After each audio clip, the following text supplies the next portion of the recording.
I've been living here around 10 years. I avoid the stereotypes. Muscovites, they're always in hurry. I asked my husband to take me back on Ukraine. I was lucky, just. It's a secret. Good afternoon, I'm Luke Jones and this is The Other Way. Now I regularly get asked by people, why would anybody want to come and live in Russia? Well, you've heard my arguments for what I like about living here, but don't just take my word for it. Let's have a chat with some other people from various parts of the world. Why did they come here and make Moscow their home?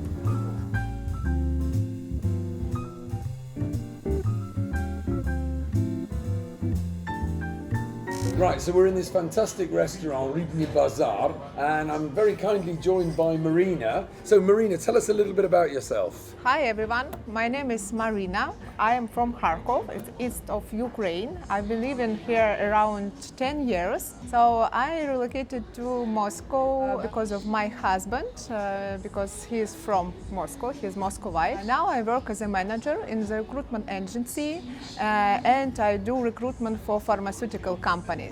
Fantastic. Well, you obviously enjoy living here. Tell us a little bit about what you like here and what were your first impressions when you came? Okay, great. So first I would like to separate these two concepts, so living in Moscow and living in other parts of Russia, because I live in Moscow and I think that live here is quite different from other part of Russia. Of course, the standard living in Moscow much higher than in Ukraine, for example. Good infrastructure, clean streets, safety.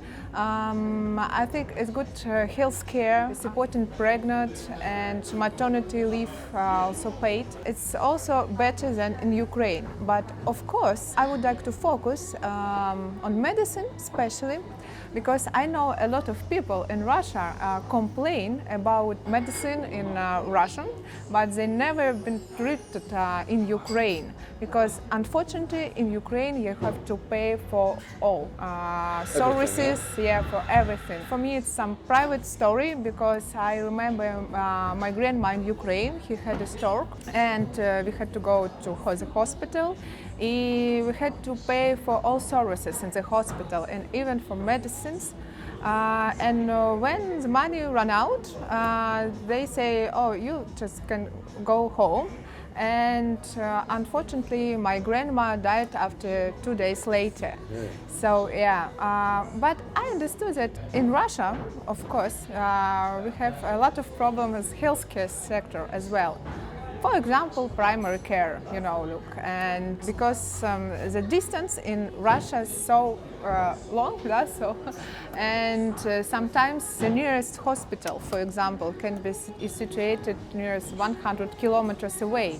It's such a big problem in other part of Russia, not in Moscow, of course. Of course, I would like to say about some cultural characteristics between, for example, Kharkov and Moscow, and there I can say that I don't see big difference between characteristics, because it's close regions and cultural meanings. Common story when somebody in Ukraine, for example, in family from Russia and somebody is from Ukraine. I remember my first impression when I arrived to Moscow. Biggest difficulty which I faced was bureaucracy and paperwork, because as a foreigner, in order to get a work permit and some special documents, a very long way getting these documents. And I remember my first day when we went with my husband to get some registration at police station. I asked some woman here what I need to do to take some work permits and some documents for living here. And she said that it's so long and difficult way, and you just can work like babysitter, for example, or cleaner or concierge.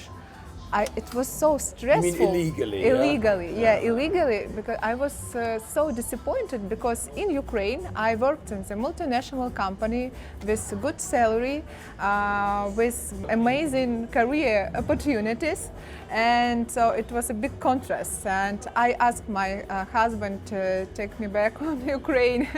But you stayed? but I stayed, yeah. I decided to stay.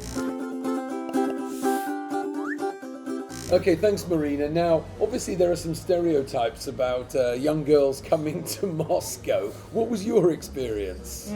My experience was lucky, but I know that a lot of people from Ukraine and from other parts of Russia can face with some stereotypes. For example, that they arrive to Moscow just for marry Muscovites, get in Moscow residence, and be happy. It's a legacy from Soviet Union time, you know, when without Moscow registration you can do nothing. You are not a person. But thanks for my husband's family, I avoid the stereotypes and they never let me know that the real thoughts about this situation. Maybe because my mother-in-law, she's from Ukraine as well, and my husband's grandma, she's from not from Moscow, so I was lucky just. I think that your husband's family were delighted that you joined them. But as you say, there are a lot of mixed families between Russia and Ukraine, and this probably helps. Now, what about your life back home? Is there anything you miss at all about your time in Ukraine? What I really miss about it's maybe people, my parents, my friends, delicious food, because food in Ukraine, I don't know, is much more delicious than in Moscow. And warm, that's a secret, and warm and good weather. Especially people, because people in Ukraine, they are kind-hearted, they're open-minded, they're hospitable, they really like to drink and eat well. For example, in Moscow, I just remember this was my second or third time before I moved in Moscow. I visited the city. It was a business trip. So my colleagues and we went to the center city. Of course, to look around Red Square, and it was a rush hour in the metro.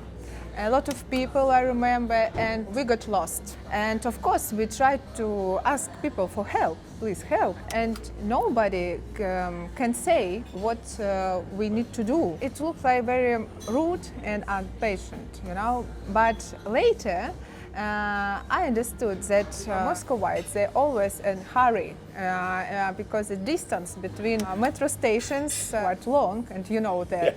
And secondly, they really don't know themselves what you need to go, because a lot of people in Moscow, they also arrived from other regions, from other countries. Well, the metro is pretty big here, but Kharkov has a metro, doesn't it? Yeah, Kharkov also has a metro, but it's of course not so big like in Moscow. Maybe it's just 40 metro stations. Okay, now I remember that Ukraine has two cities with metros, Kiev and Kharkov. And Dnipro.